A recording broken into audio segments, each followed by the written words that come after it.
옆 사람 인사합시다. 예수님만을 바라봅시다.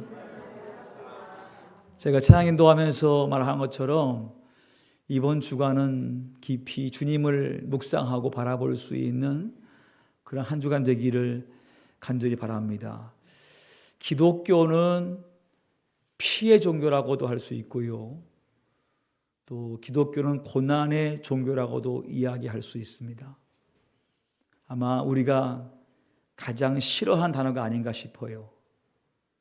믿음이 없는 자에게 고난이라고 하는 것은 그저 힘든 것이기 때문에 내 인생에 고난이 없었으면 좋겠어 라고 다 마음 먹지 고난을 좋아하는 사람 아무도 없습니다. 근데 기독교는 고난 속에서 꽃을 피운 종교이거든요. 고난이 없이는 복음의 꽃을 핀 적이 없습니다. 이 땅에도 복음 전파될 때에 선교사님들이 오셔서 여기서 순교하셨어요. 목이 베어 죽기도 하고 감옥에서 잡혀 고통당하기도 하시고 또 문화병과 풍토병 때문에 죽어가면서 복음이 이 땅에 전파되었고 그 위에 교회가 세워졌고요. 여러분, AD 64년에 로마에 대화재가 일어납니다. 그 화재는 로마 도시의 3분의 2를 태웠습니다. 14개 중에 9개를 태웠으니까요. 전소 내지 반소를 했습니다. 열흘 동안 타버린 도시, 그 도시로 말미암아 그 화재로 말미암아 많은 사람들이 피해를 입었고 특별히 그 화재로 말미암아 네로 황제는 그 불이 기독교인 때문에 났다. 기독교인이 억하심정 가지고 반역을 일으켜서 로마에 불을 지핀 것이다 라고 이렇게 소문내음을 통하여서 기독교인들이 많이 순교를 당했습니다. 사실은 막시무스 경기장의 아래에 있는 한 가게에서 불이 났거든요. 로마 역사학자 코넬리우스 타키투스는 말하기를 그 불이 막시무스 경기장 아래 한 가게에서 기름 창고에서 불이 났다 이렇게 기록하고 있어요. 그 불이 왜 난지는 알 수 없으나 거기서 시작된 불은 로마를 태웠다 이렇게 말했습니다. 로마가 화재로 말미암아 어려움 당하자 괴소문이 돌았습니다. 괴소문이. 그게 무슨 소문이냐면 미추강이 네로가 로마에 불을 낸 것이다. 소문이 났어요. 네로가 타는 도시를 보면서 술을 마시고 악기를 연주하고 노래 부르다는 소문이 쫙 퍼지자 궁지에 몰린 네로가 생각해낸 비책이 뭐냐면 이 화살을 나한테 오게 하지 않고 다른 데로 가게 해야 되겠다는 마음 가지고 낸 소문이 기독교인들이 로마에 불을 냈다라고 소문을 냅니다. 이상하게도 로마의 기독교인이 사는 도시에는요 불이 나지 않았어요. 그러한 상황이 도리어 더 그것을 믿게끔 만드는 요소가 되지 않겠습니까? 기독교인이 방화했다. 거기에는 불이 나지 않았냐 이렇게 함으로 말미암아 로마 시민들은요 기독교인들을 탄압하기 시작했습니다. 네로의 그 말이 통한 이유도 있지요. 왜 그랬냐면 기독교가 많이 오해를 받고 있어요. 지금도 교회가 많이 오해를 받고 있어요. 이단 때문에, 하나님의 종교 때문에, JMS 때문에, 신일 때문에, 통일교 때문에 세상 사람들은 잘 구분이 안 되고 그냥 교회라고 하니까 다 기독교인 줄 알아서 오해를 받아요. 그 당시에 기독교인이 무슨 오해를 받았냐면 기독교는 미르의 종교다. 그 사람들이 함께 모여서 밤에 몰래 모여서 함께 그들의 예배 행위를 한다. 그것이 벌써 의심스러운 거예요. 왜 모여서 뭐 하겠느냐? 모여서 뭐 하겠느냐? 로마의 모든 집회는 대광장에서 신전에서 공공연하게 낮에 하는데 기독교인들은 밤에 모여서 뭔가를 한다. 오해가 생겼어요. 그래서 모여서 뭐 하냐 했더니 하는 말이 그 사람들은 인육을 먹는다. 사람을 잡아서 살을 먹고 피를 마신다 이렇게 소문났어요. 왜냐하면 기독교인이 함께 모여가지고 떡을 떼면서 성찬하지 않습니까? 그러면서 빵을 주면서 이것은 주의 뭐니? 주의 뭐니? 주의 몸이니, 주의 살이니, 이렇게 얘기하니까 들을 때에는 살을 먹는 것처럼 보여. 이것은 주의 피니. 포즈를 주면서 피니 하니까 들을 때에는 기독교인들은 모여가지고 사람을 먹는다, 이렇게 소문이 났어요. 그리고 그 예배가 끝나면 형제자매끼리 서로 아주 음란한 짓을 한다라고 소문이 났어요. 근친상간한다 소문이 났어요. 왜냐하면 이 사람하고 형제라고 하고 이 사람하고 자매라고 하고 하니까 그런 단어들이 오해를 일으켜서 로마인들은 기독교인에 대해서 별로 안 좋게 생각했습니다. 그런 차에 이 불을 기독교인이 했다고 하니까 그걸 믿잖아요. 그래서 그것 때문에 기독교인이 많은 박해를 당하는데, 그 당시 역사학자 타키투스는 그렇게 말했어요. 기독교는 해롭기 짝이 없는 미신을 믿는 집단이다, 그렇게 역사학자는 기록을 하고 있거든요. 그리고 유대 역사학자 요세푸스는 말하기를 그랬어요. 그때 네로의 광적인 광기 때문에 수천 명의 기독교인이 처형을 당했고, 감옥에 있던 바울도 로마에서 참수형을 당했으며 베드로 또한 십자가에 달려 죽었다라고 기록을 하고 있습니다. 그런 순교의 피가 지금의 기독교를 이룬 거예요. 그래서 기독교를 피의 종교라고 합니다. 예수의 피 흘림 때문에 우리가 죄의 사함을 얻었기 때문에 그렇게 말을 합니다. 여러분, 오늘 본문의 말씀 이렇게 되어 있습니다. 본문의 말씀 같이 한번 봅시다. 12장 1절 말씀 볼까요? 시작. 이러므로 우리에게 구름같이 둘러싼 허다한 증인들이 있으니 모든 무거운 것과 얽매이기 쉬운 죄를 벗어버리고 인내로써 우리 앞에 당한 경주를 경주하며. 오늘 히브리 기자는 이 편지를 받아보는 사람들에게 이렇게 말하고 있는 거예요. 우리가 열심히 경주하자. 뭘 보고? 우리 앞에 구름같이 둘러싼 허다한 증인들이 있으니. 우리 앞에 증인들이 있다는 거예요. 무슨 증인입니까? 말씀 보세요. 11장 36절 이하의 말씀 눈으로 보십시오. 제가 읽어드릴게요. 또 어떤 이들은 조롱과 채찍질뿐 아니라 결박과 옥에 갇히는 시련도 받았으며 돌로 치는 것과 톱으로 켜는 것과 시험과 칼로 죽임을 당하고 양과 염소의 가죽을 입고 유리하여 궁핍과 환난과 학대를 받았으며 이런 사람은 세상이 감당하지 못하느니라. 그들이 광야와 산과 동굴과 토굴에 유리하였다, 이렇게 말씀하고 있어요. 그러니까 그 증인들은 누구냐면 그 위에 나오는 조롱당한 사람, 채찍 맞은 사람, 결박당한 사람, 옥에 갇힌 사람, 돌에 맞아 죽는 사람, 그리고 톱으로 켜서 죽임을 당하는 사람, 칼로 죽임을 당하고, 그리고 양과 염소의 가죽을 입고 유리하고 방황하고 광야와 산과 토굴에서 숨어 지내는 사람들. 무엇 때문에요? 복음 때문에. 복음 때문에 죽음을 당한 허다한 증인들이 있다. 구름같이 둘러싼 증인들이 있으니 너희도 그들을 보고 내 앞에 당한 경주를 열심히 뛰어가라 하고 오늘 본문의 말씀은 이야기하고 있는 거예요. 성도 여러분, 우리가요 고난을 싫어하면서부터 복음의 역사는 약해지기 시작합니다. 어려운 것을 싫어하는 순간부터 내 안에 복음은 약해지기 시작합니다.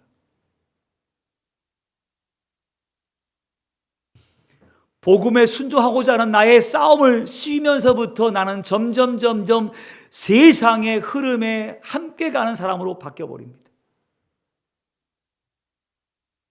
분명 복음은 고난 가운데 꽃을 피우게 돼 있고 환난 가운데 어려움 가운데에 전파되는 게 복음인데, 어느새 한국교회 성도들은 고난과 핍박과 어려움과 무겁고 얽매이기 싫은 것을 하기 싫어해요. 그러니 그 복음이 내 안에 무슨 힘이 있겠습니까? 개인적인 능력도 사라져버렸고 공동체의 능력도 사라져버려서 그냥 세상이 욕하면 욕한 대로 그냥 당하고 변화하지 않는 모습을 우리가 보고 있지 않겠습니까? 그러면 우리가 오늘 무엇을 바라봐야 되겠습니까? 예수를 주목하라. 우리가 주님을 바라봐야 될 줄 믿습니다. 저분께서 가신 길, 예수님께서 당하신 그 모든 어려움들을 바라보고 우리에게도 그 길을 가라고 오늘 본문의 말씀은 이야기하고 있습니다. 여러분, 우리가 고난주간을 맞이하고 있는데 이제 여러분 어떻게 고난을 동참하시겠어요? 이번 한 주간 동안로 시작해서 여러분 삶 속에 어떠한 고난을 감당하기를 작정하십니까? 사실 세상은요, 여러분에게 고난을 요청하지 않습니다. 내가 고난을 자청하지 아니하면 세상은 절대 나에게 고난을 주지 않습니다. 우리가 이번 주간에 한 주간 동안에 영적인 부흥을 우리가 꿈꾸고 나아갈 겁니다. 한 주간 동안 우리 모든 교우들이 힘들겠습니다만, 어렵겠습니다만은 특세를 통하여서 새벽 예배 나와서 잠깐 동안 기도하는 신앙의 습관들, 우리 장년들과 더불어서 우리 청년들, 그리고 우리 학생들까지, 주일학교까지 같이 다 고난에 동참하는 마음 가지고 했으면 참 좋겠어요. 분명 힘들어요. 근데 그래, 힘드니까 내가 해야겠다. 왜? 그럼 마땅히 우리가 할 수 있는 일이니까. 그리고 주님이 기뻐하실 일이기 때문에 그렇게 한번 해봐야 되겠다라고 하면서 그 싸움을 선포하는 것이 결국 고난에 동참하는 것이 아닐까요? 로마서 12장 2절 말씀 보니까 너희는 이 세를 본받지 말고 오직 마음을 새롭게 함으로 변화를 받아. 이 시대를 본받지 말고 네 마음을 변화를 받아.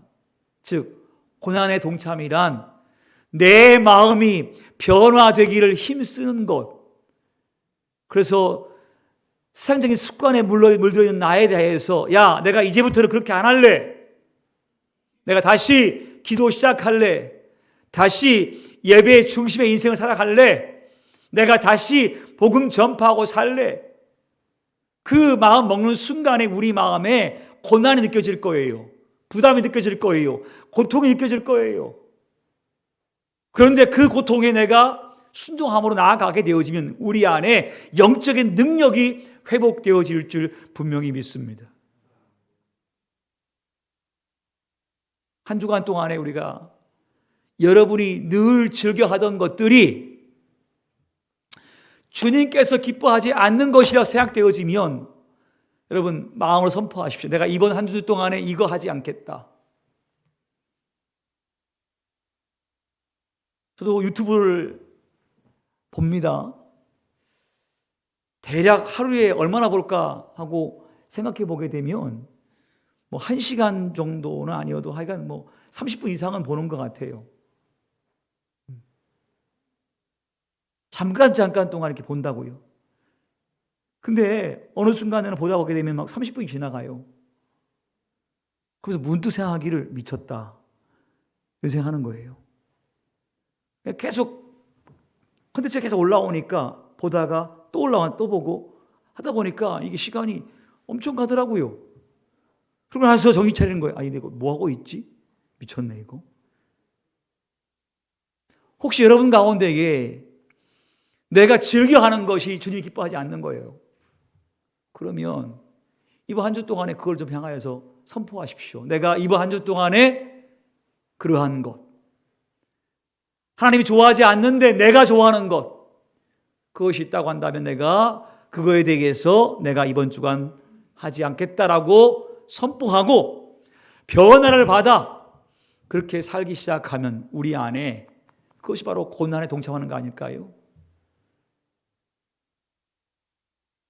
어제 뉴스 보니까요, 미국 유타주에서 법안을 통과시키기를 18세 이하 청소년들은요, 이제 앞으로 핸드폰의 모든 프로그램 속에 계정에 들어갈 때에 부모의 동의 없이는 계정에 가입하지 못하도록 막았다는 거예요.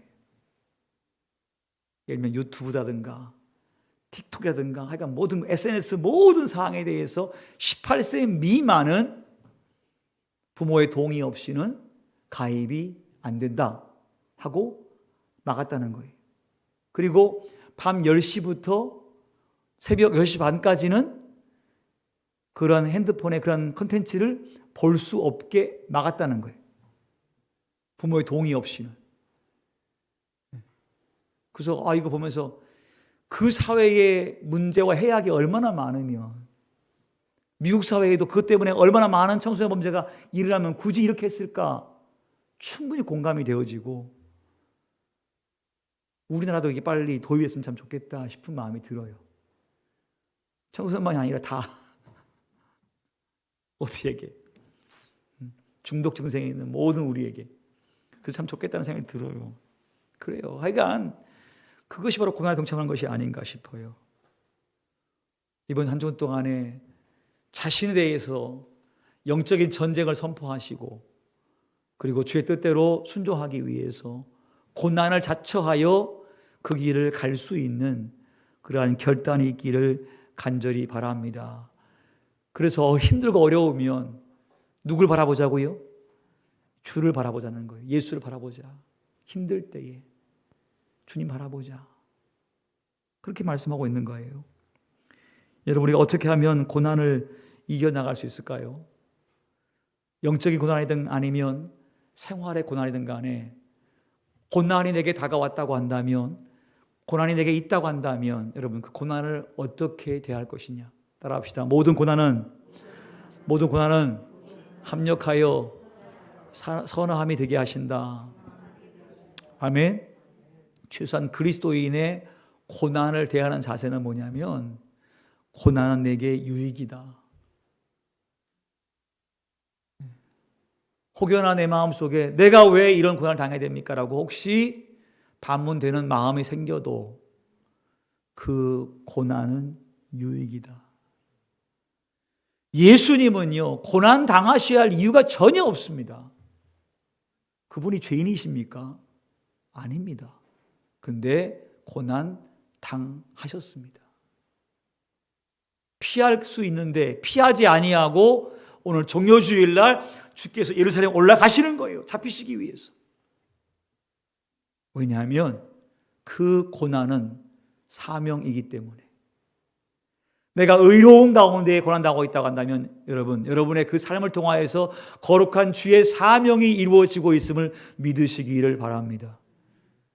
불평하지 마시고요. 내게 왜 이러한 어려움이 라고 생각하지 마시고, 내가 이렇게 함을 통하여서 하나님의 의를 이루는구나 라고 고백하고 그 어려움을 견뎌내시면 주께서 더 크신 사랑과 은혜로 허락해 주실 줄 믿습니다. 혹시 죄 때문에 오는 고난이면 그 기회를 삼아서 회개하고 죄를 벗어버리고 주님께 다시 바르게 설 수 있는 그러한 기회로 삼으시기를 간절히 바랍니다.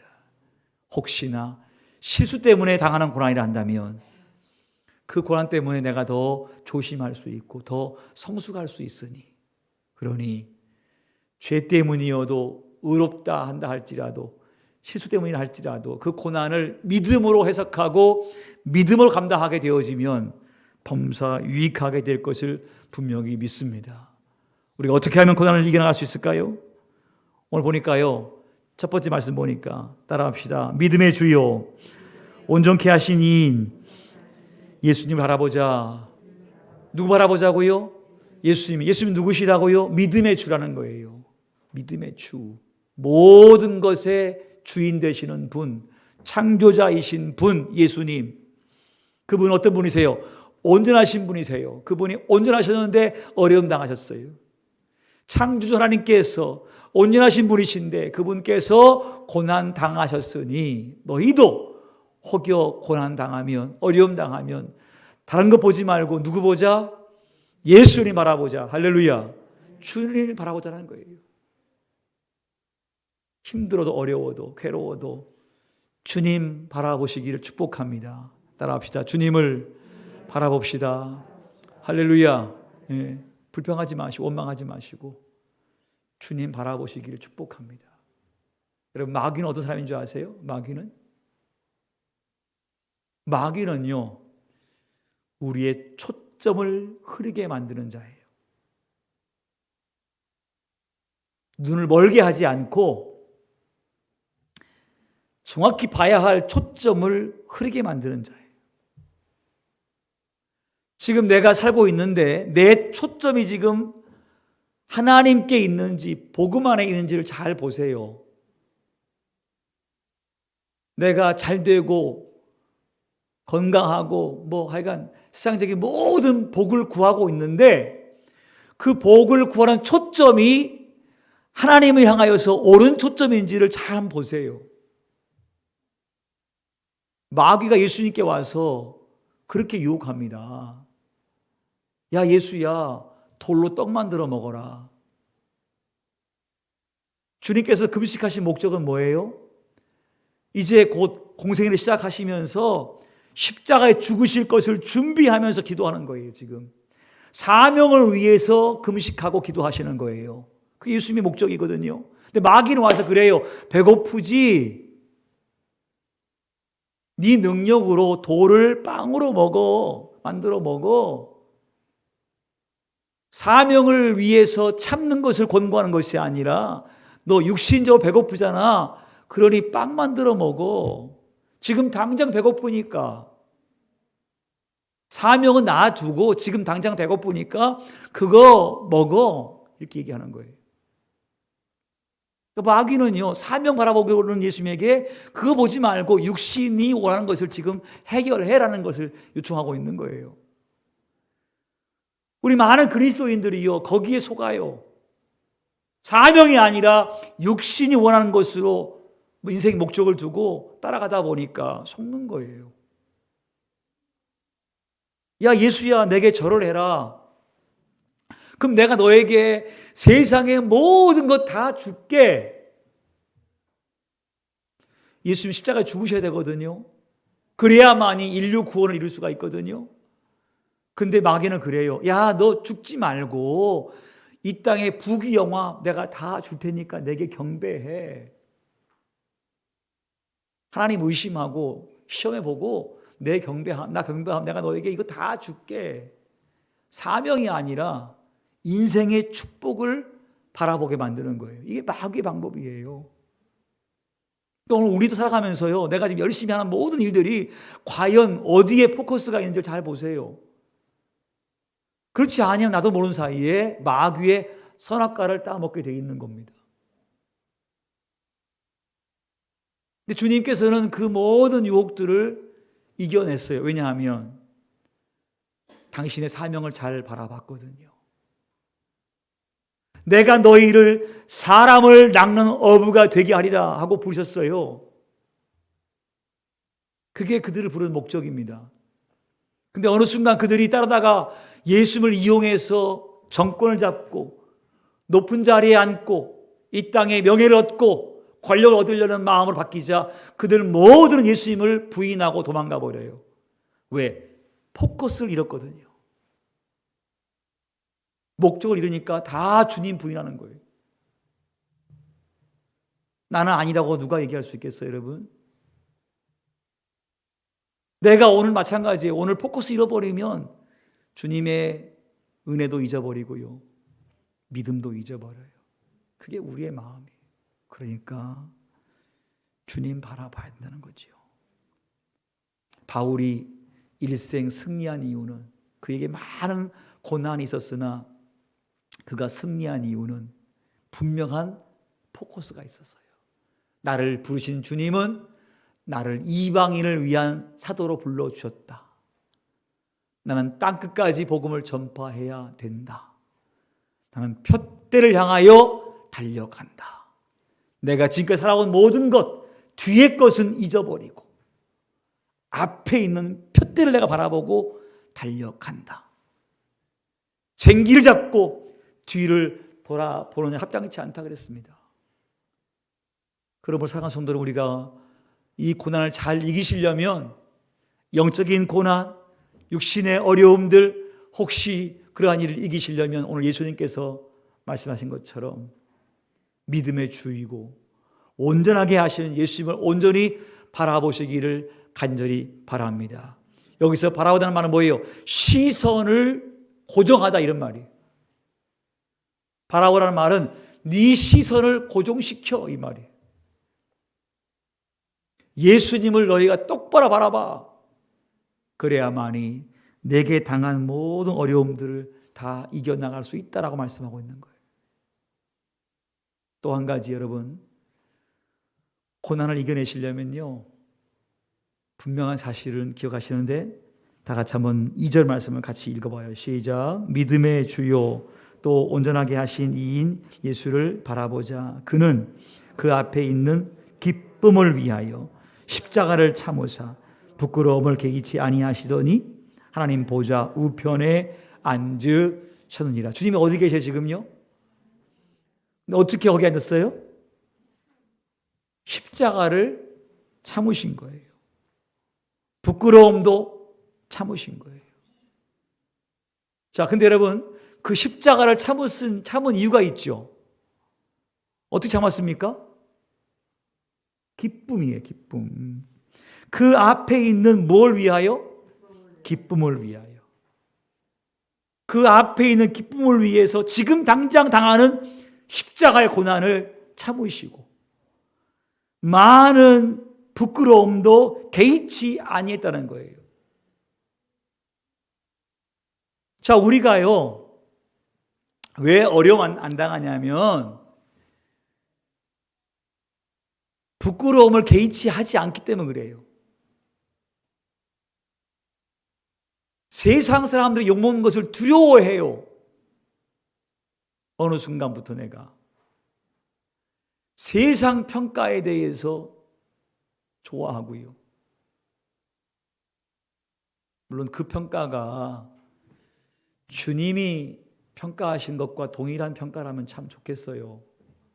근데 주님의 평가는 온데간데 없고 그저 세상적인 평가에 내가 마음을 두고 있으면 우리가 지금 믿음의 길에서 한참 벗어나는 거예요.